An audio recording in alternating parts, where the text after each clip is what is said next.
On va mettre les charpes ou pas? Oui. Je ne sais pas si c'est éclairé, sinon on vous lit le misérable.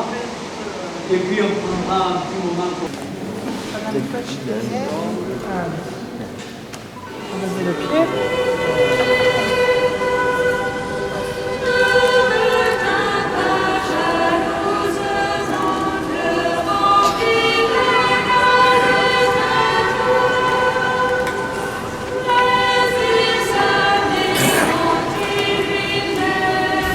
Alors les premières petites sœurs sont arrivées à Marseille en 1988.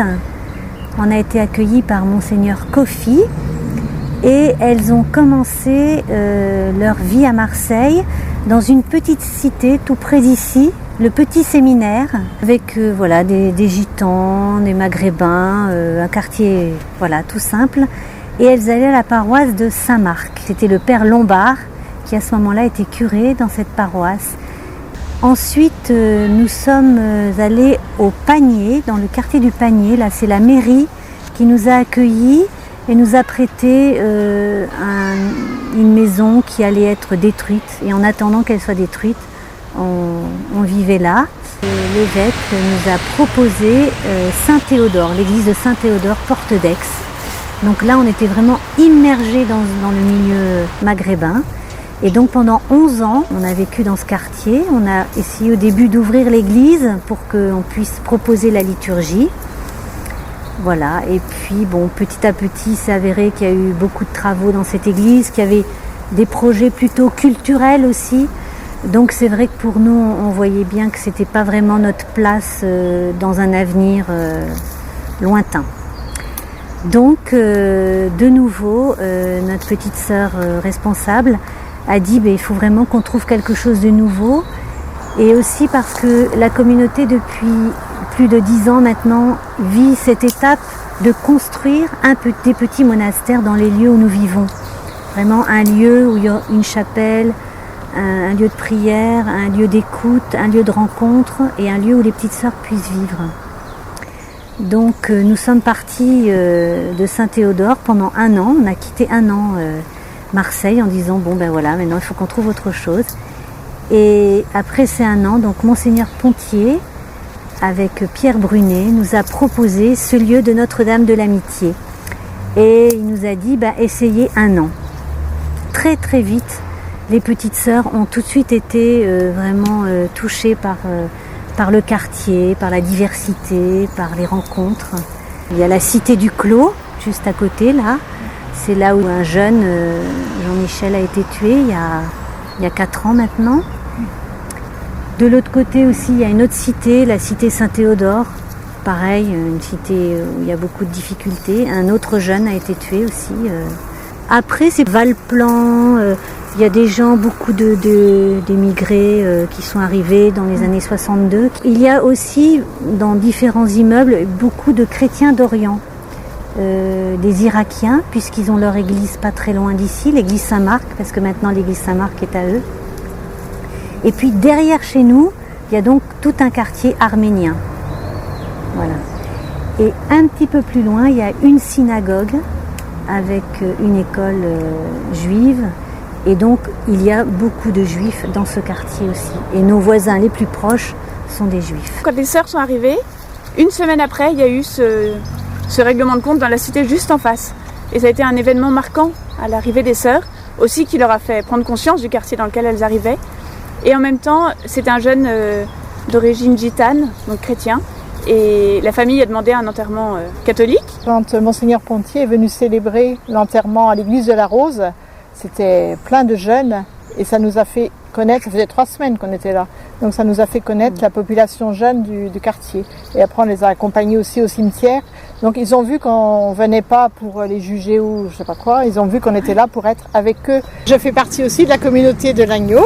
Ce n'est pas moi qui bouge beaucoup puisque je suis près des personnes en fin de vie et en fait je suis à l'école parce que c'est eux qui me montrent le chemin de l'agneau.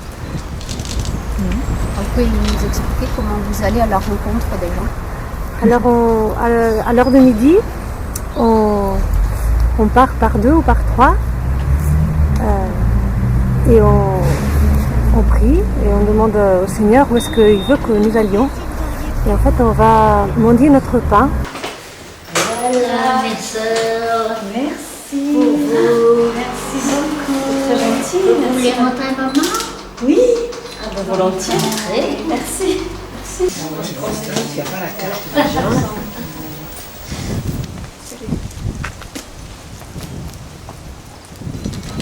Merci de nous accueillir. Bonjour Coralie. Merci. Par écrit, moi, Ah oui, aussi. Et ça fait 22 ans que j'habite dans ce lotissement. Et ça fait 3 ans de là. Première fois, j'ai rencontré des sœurs qui promenaient dans la rue.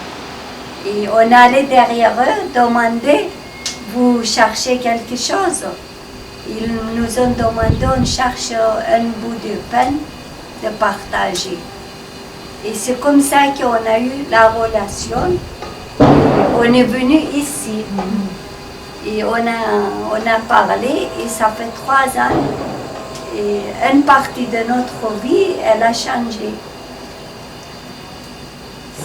Avec nos prières, avec leurs prières, et ça nous a changé beaucoup de choses. Et on est très heureuse de rencontrer. Pourtant, on est d'origine arménienne. Et voilà, et pour nous, c'est ce geste de la mendicité qui est un geste évangélisateur. Et c'est une façon aussi d'annoncer l'évangile et d'annoncer Jésus mendiant, qui frappe à la porte de nos cœurs, déjà de nos propres cœurs,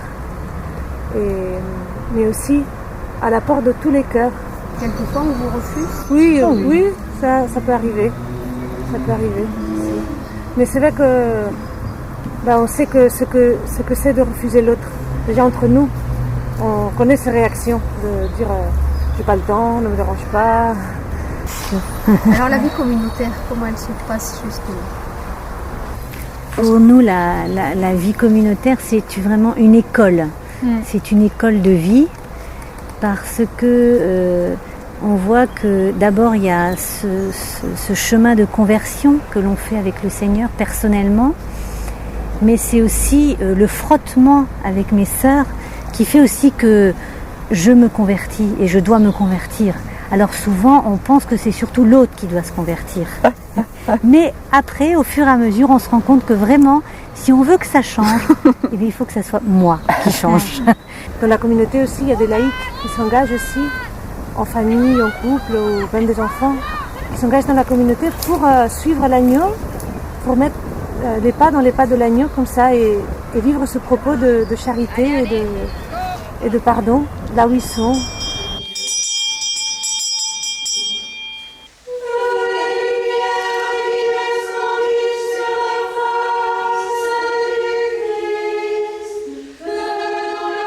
Alors on a 3 grands moments de prière dans la journée, le matin, le midi et le soir. Et on donne un grand temps à louer ensemble le Seigneur et surtout en écoutant la parole de Dieu. Dans cette liturgie, vous allez, quand le monastère sera sorti de terre, et la chapelle aussi, vous allez la proposer aussi à... Donc oui, il y aura une chapelle là qui donne directement sur la rue et on tient vraiment à cœur aussi que la chapelle est ouverte à tous, donc pour la prière avec nous, mais aussi pour les gens qui veulent prier personnellement. Et je crois nous tous on a vécu dans d'autres lieux où il y avait ça, les chapelles ouvertes, et c'est très beau de voir ces gens qui rentrent comme ça, qui passent, qui prient avec nous. Tous ces bâtiments là qu'on a réhabilités, c'est la partie qui est réservée à l'accueil. Pour les gens du quartier, avec le réfectoire, la cuisine, tout ce qui va nous servir au service quotidien, au travail, pour nous et pour les gens qu'on accueille. Pour vous, c'est un chantier particulier ici? Ah oui, c'est un chantier comme tant d'autres, mais il y a une particularité. C'est quoi? Et les stars qui m'entourent, tout simplement, qui sont vraiment d'une gentillesse extraordinaire et qui mettent la main à la pâte alors qu'on leur demande surtout de rester tranquille. Et puis non, elles viennent, elles nous aident, et puis alors elles nous le café, les biscuits. Non, c'est un chantier qui est... On n'a pas un travail qui est relativement facile, mais c'est un travail qui le devient quand on vient ici. Voilà. qui devient plus agréable. Après le reste, le cloître qui sera ici là avec les cellules, ce sera plus la partie clôture pour les petites sœurs. Donc la partie d'accueil, oui. Elle a fait l'objet de demandes de subventions pour ça. Voilà, donc vous attendez des réponses. On a fait des demandes de subventions au niveau de l'État parce que ce qui est plus de la partie d'accueil, pour l'accueil des gens du quartier, c'est plutôt un côté social, donc ça nous permet de faire des demandes de subventions. Et la deuxième partie, c'est donc ce qui est plutôt réservé aux religieux, c'est la chapelle qui sera à l'entrée du terrain. Donc une chapelle qui peut accueillir une centaine de personnes bien serrées, quoi. Enfin, voilà. Et ensuite le cloître avec les cellules des petites sœurs. On pourra être une douzaine de petites sœurs, donc voilà, on pourra aussi être plus nombreuses et vraiment ouvrir l'accueil et aller nous aussi quand même en mission, continuer à vivre notre mission de mendicité dans le quartier, dans la ville de Marseille. D'ailleurs, vous avez choisi un nom pour ce monastère, le signe de ce que vous voulez faire ou vivre. Ce nom nous a été donné. C'est Lumière de la Sainte Rencontre. Donc la fête de la Sainte Rencontre, c'est le 2 février. Jésus vient dans le temple. Et c'est aussi, on veut que ce lieu aussi soit vraiment un lieu où tous peuvent rencontrer Dieu ou un ami ou voilà, rencontrer quelqu'un. Pour venir trouver un ami aussi. Ce sera vraiment un lieu de partage avec tous. Où chacun puisse retrouver comme une famille avec laquelle il peut cheminer, se fortifier et guérir. Et guérir, je crois que ce sera un lieu de guérison. Je l'espère.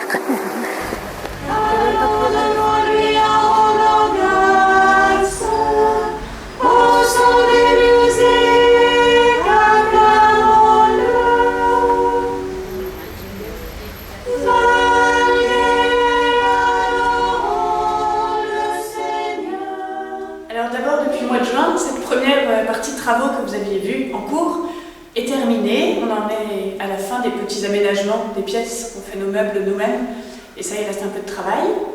Mais cette partie qui était dite un peu plus d'accueil est prête. Vous avez vu les différentes pièces.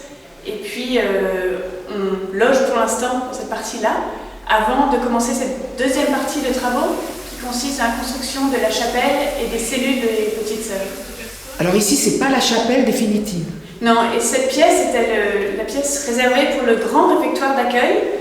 Et comme on a besoin de prier pendant cette première année intermédiaire, on a un petit réfectoire plus petit. Quand on accueille, on est plus serré. Et cette grande pièce est notre chapelle. Alors, dans toutes nos fraternités, nous avons dans la chapelle les mêmes saints patrons. Alors, nous avons Saint Dominique et Sainte Catherine de Sienne. Nous sommes dominicains. Nous avons aussi Saint François d'Assise et Sainte Claire d'Assise et depuis sa canonisation, Sainte Thérèse Bénédicte de la Croix qui est Edith Stein. Pour le financement, donc ce qui est construit là, on l'a payé, donc on rend beaucoup grâce pour les dons qu'on a déjà reçus et on a déjà reçu des dons pour démarrer la deuxième partie, mais on n'a pas encore la totalité du budget, donc on cherche activement des dons pour la chapelle et les cellules. Mais...